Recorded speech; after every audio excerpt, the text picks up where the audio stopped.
Welcome to the Supreme Grammar Podcast, where you can learn to write like a Supreme Court Justice, with me, Jill Barton.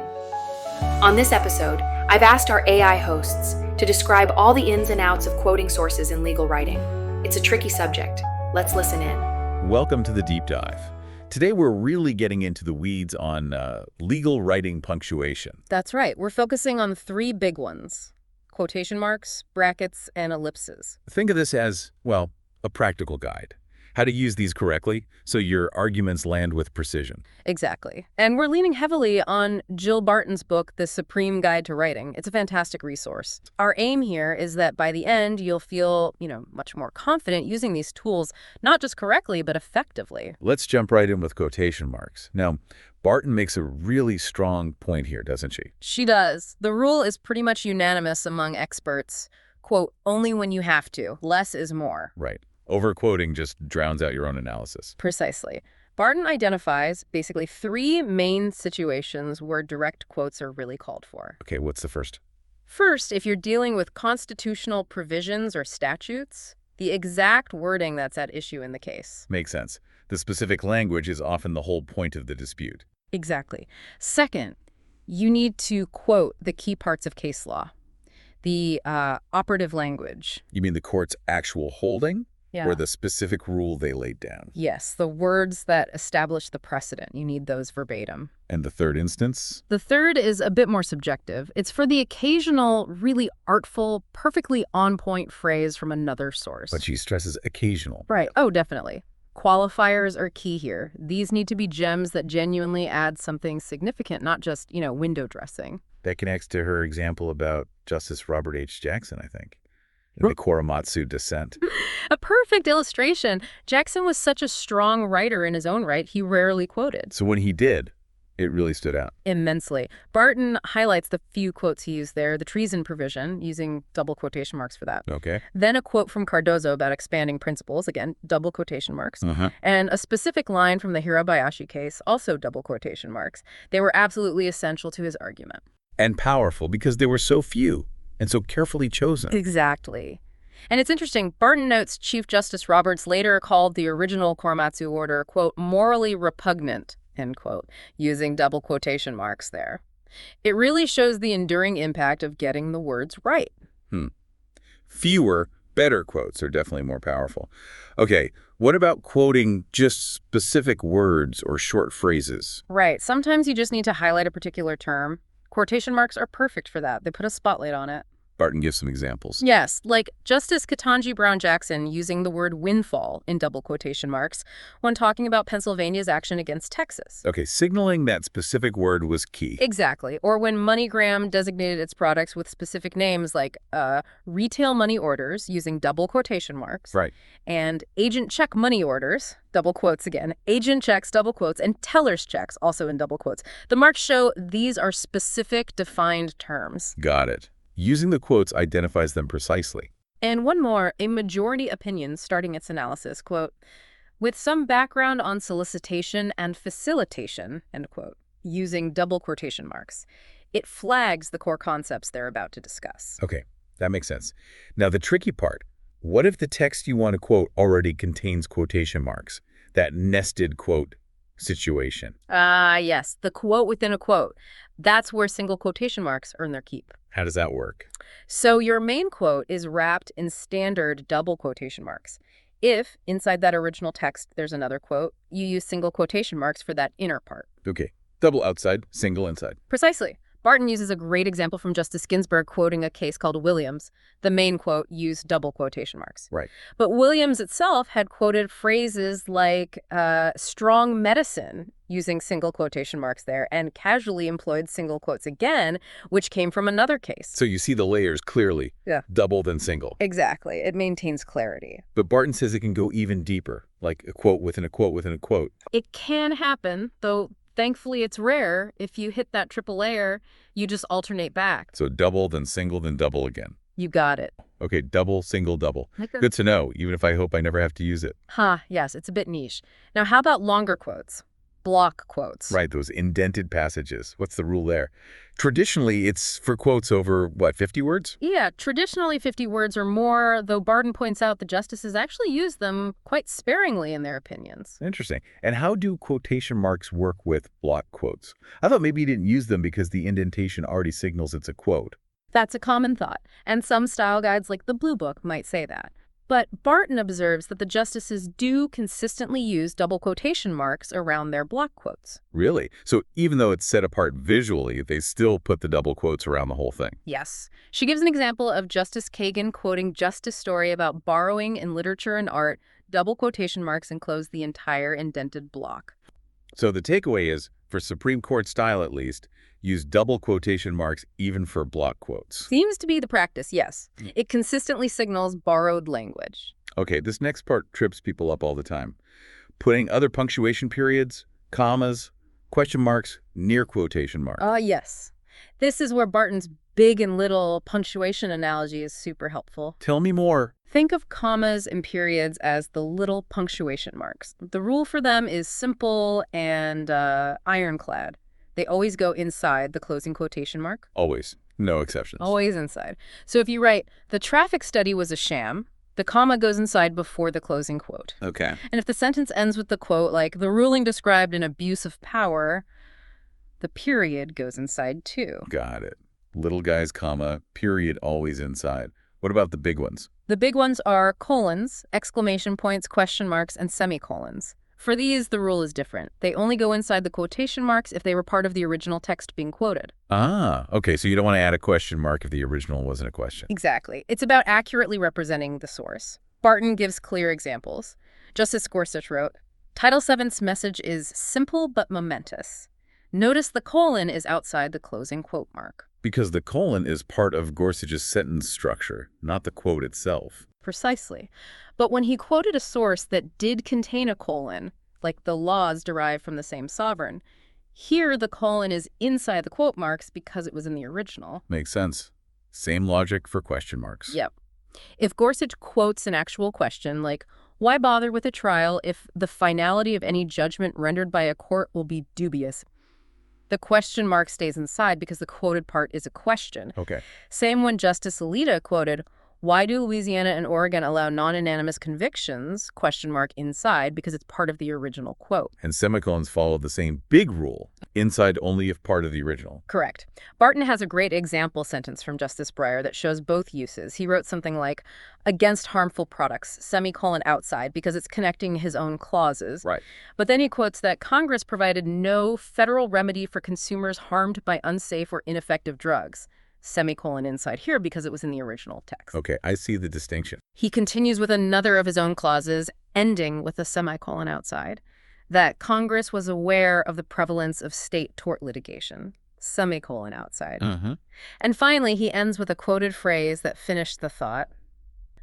Congress did not intend FDA oversight to be the exclusive means of ensuring drug safety and effectiveness, with the period inside the final single quote following the little punctuation rule. Wow, that example really clarifies it. It's all about precision. Whose punctuation is it? That's the core idea. The big and little analogy really helps lock it in. So, quick recap on quotes.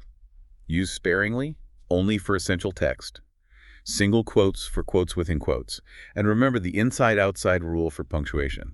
Little ones, comma, period, always inside. Big ones, colon, semicolon, question, exclamation mark, inside only if part of the original. You've got it. Mastering this really adds that professional polish and shows you're careful. Okay, ready to tackle brackets. Do it. Brackets, what's their main job when we're quoting? Is to signal that you've made a change to a word or its capitalization within a quote. A change you made to make the quote fit grammatically into your own sentence. Well, exactly. It's a way to integrate the quote smoothly without altering the meaning. So it lets you tweak things slightly. Yes, for clarity and flow. But a word of caution from Barton, don't overdo it. Too many brackets can make the text look really clunky and hard to follow. Like little hurdles for the reader. Kind of. She notes that even the justices use them fairly sparingly, maybe a pair every other page or so. It's about balance. Okay, so when are they necessary? What kinds of changes require brackets? A very common one is changing capitalization. Say you're quoting something that was mid-sentence in the original, but you want to start your sentence with it. You use brackets to show you've capitalized the first letter. It's like the example. After Bartlett was handcuffed, he claims Neve said, "Bet you wish you would have talked to me now." The single quotes are for the quote itself, and the brackets around the B show it was changed from lowercase b. Perfect. Or the other way around, taking something that started a sentence in the original and putting it mid-sentence in your text. You might need to bracket a lowercase letter. Capitalization changes are a big one. What else? You also use brackets to show changes in verb tense or maybe swapping a noun or pronoun for clarity. To make it grammatically consistent with your sentence. Right. And Congress generally intends the full consequences of what it says, and the brackets show the change from said to says. Okay, matching the tense. Or another one, detrimental effects. Brackets show effect was made plural, or it affected children's hearts and minds. Brackets show effect changed to past tense, and children's was likely substituted for a pronoun like their. I see. Making substitutions for clarity. So brackets are these little flags saying, editor at work here, making a minor adjustment for flow. That's a good way to put it. You can also use them to shorten or slightly rephrase for conciseness, as long as the meaning stays intact. Okay. What about that sick thing? That always looks a bit, well, pointed. It's Latin, basically meaning thus or so. You put sic right after an error like a misspelling or grammatical mistake that exists in the original text you're quoting. So it tells the reader, yes, I know this is wrong, but that's exactly how it appeared in the source. Exactly. You're quoting faithfully, error and all, but acknowledging the error exists. However, Barton points out it's used very rarely by the justices. Really? Yeah, only about 8 times in 5 years, and some of those were in footnotes. It suggests they often prefer to paraphrase if the original has awkward phrasing or errors, rather than using sick. That's a good practical tip. Maybe just rephrase instead of calling out the error. Often a smoother approach. So brackets for necessary tweaks to capitalization, tense, specific words or shortening phrases, and very occasionally for sick. All about seamless integration. You nailed it. Shall we move on to our final punctuation mark, the ellipsis? Yes. The 3 dots, or sometimes 4. What's the main idea here? The core principle is straightforward. Use an ellipsis, those spaced periods, to show you've omitted words from the middle or the end of a quotation. It's basically a signal of omission. Something was here, but I've taken it out. Precisely. It's honest quoting, and it connects back to that idea of only quoting the essential words. Ellipses let you trim the fat. Are there hard rules about where they go? Yes.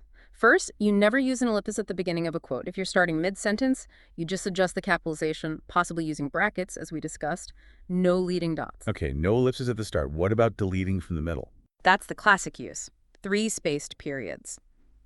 Clear signal of a cut in the middle. Now, what about cutting words from the end? You mentioned 4 dots sometimes. Great. If you omit words from the end of a quoted sentence, you use 4 spaced periods. Why 4? The first 3 dots represent the omission, just like the middle ellipsis. The 4th dot acts as the period to end your sentence. Ah, it does double duty. Exactly. Okay, 3 dots for middle omission, 4 dots for end omission, where the 4th dot is the period. Correct. Now, a tiny point for perfectionists. Okay. If the original sentence you're quoting ends right where your omission begins at the end, you close up the space before the first dot of the 4.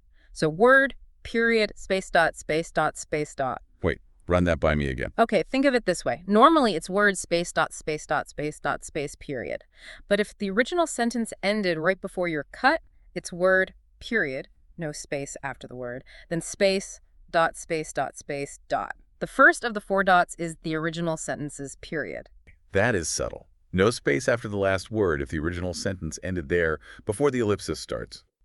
Compare that to a parenthetical quote where the original speaker kept going, "We're not asking this court to second guess or reassess."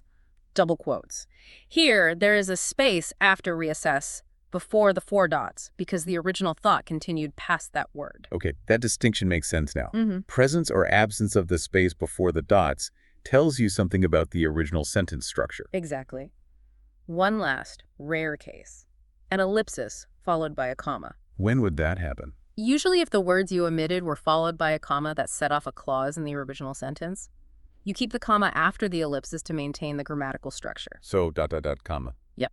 3 space dots, then the comma immediately after the last dot. Example.